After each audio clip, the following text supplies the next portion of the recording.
I am passionate about youth empowerment. But this would have not been the case always. As a kid, we all have like a lot of insecurities. It's not always confidence. What was your biggest insecurity when you were growing up? I don't. Yeah, probably the biggest insecurity was when the examination results were due, and what my dad would have to say about it. But no, beyond that, my life is pretty plain and simple. Great bunch of school friends, great bunch of college buddies in Calcutta, not the glitzy lights of Bombay. And yeah, so it was pretty normal, but nothing fancy.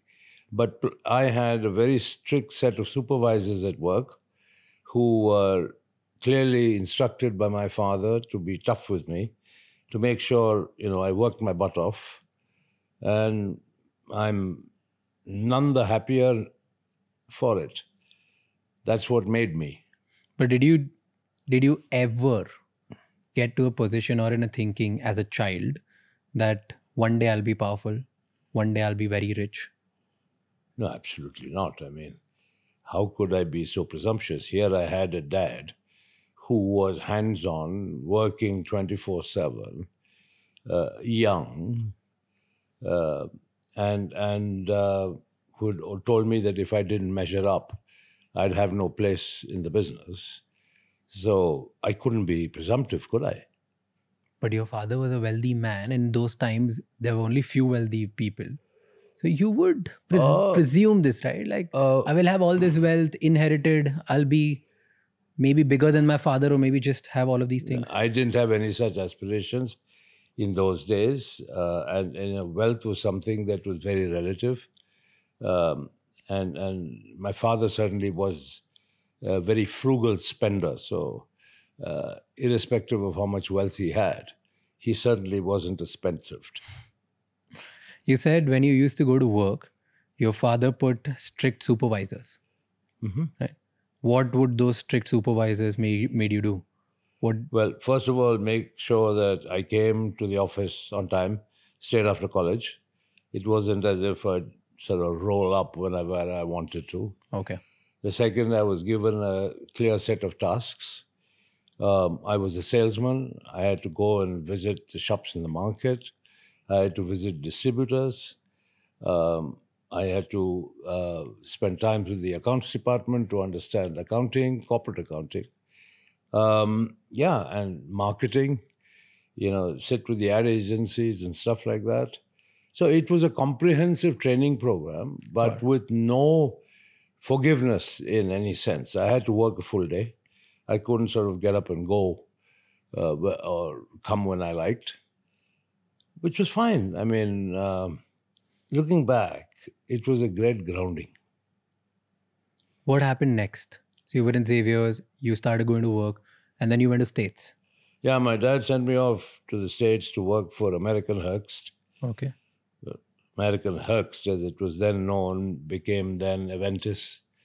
And now the pharmaceutical company, the global company, is called Sanofi.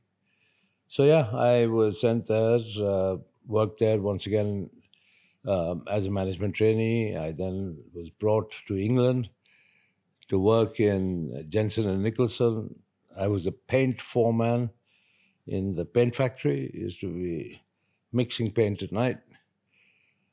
And yeah, I mean, slowly I understood what my father's methods were, What was his method? which is basically a strict training regimen. And I did pretty well because I can tell you he expressed his appreciation for my work. I got a pretty good report card from America. He said he was proud of me. I did well here in England mixing paint, and when I went back to India, his health was becoming indifferent.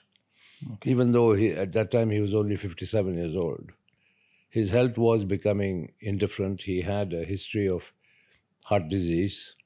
So he sort of got me to work for him in the core business. And then of course the story of Kingfisher, the story of McDowell's Number One, Bagpiper, and all these How brands is that subsequently became very well known began then. how was your relationship with your father? The relationship with my father was excellent. He was a man of few words. But there's one thing he did which embarrassed me no end. That every time he saw me, he gave me a big kiss on my cheek. Whether it was at an airport or in the office or at home, he'd give me a hug and a big kiss on the cheek. I mean, bless him for that. Did he ever doubt you that whether you will be able to continue and build his legacy or no? I think the biggest certificate I got was from my bosses in America. And they gave me a pretty good certificate, a pretty good report. And that finally, I think, gave him the confidence to say, my son is stepping up to my expectations. What was your first bold step in your father's company? Oh, Kingfisher. I went to my father and I said, I need 10 lakhs of rupees to market Kingfisher beer. And he said, that's a princely sum of money. What are you going to do with it? How are you going to do it? Etc., etc.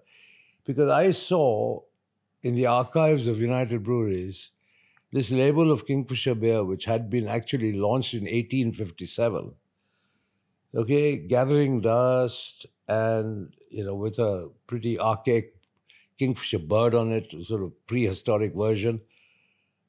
But I said to myself, the mere word brand Kingfisher is very evocative in so many ways. It could be made into a fun brand. Now, my time in Calcutta, going back to my training days, when I spent time with them, with the marketing department, more importantly, interacted with the people in the advertising agencies. My time in America, where, I still remember the two big banks, which is Bank of America and Citibanks. And Citibank said, the city never sleeps. And Bank of America came out saying, we caught the city napping. That was the level of marketing, advertising, tongue-in-cheek stuff, which caught your attention. And so I became fascinated with marketing. And I came away back to India, started working in the business, and I always said, a brand needs a personality. Of course, I very quickly realized in India, I couldn't replicate what they did in America because for alcohol, India is a media dark environment where the advertising of alcohol is banned. So in a way, I had to think of ways of authoring surrogate advertising, which I did pretty successfully. Not some Mickey Mouse stuff where if you want to advertise an alcoholic brand that you sort of suddenly, produce some music cassettes. And I built a full water business around Kingfisher and a water business of significant enough size that you could justify advertising it. Okay, and therefore you advertise the core brand. So I gave Kingfisher a very colorful personality because that's what evokes you. Like McDowell Number One, golden moments, McDowell moments. It's evocative. It's supposed to convey that, if you want to hang out and have a good time with your friend, golden moments, well, it's a McDowell moment.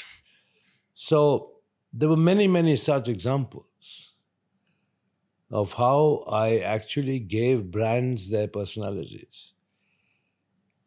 And in many ways, I supplemented by becoming the brand ambassador myself. And all of this was happening when your father was still alive? Oh, absolutely. Absolutely. You said India was media dark when it comes Still to is. alcohol. With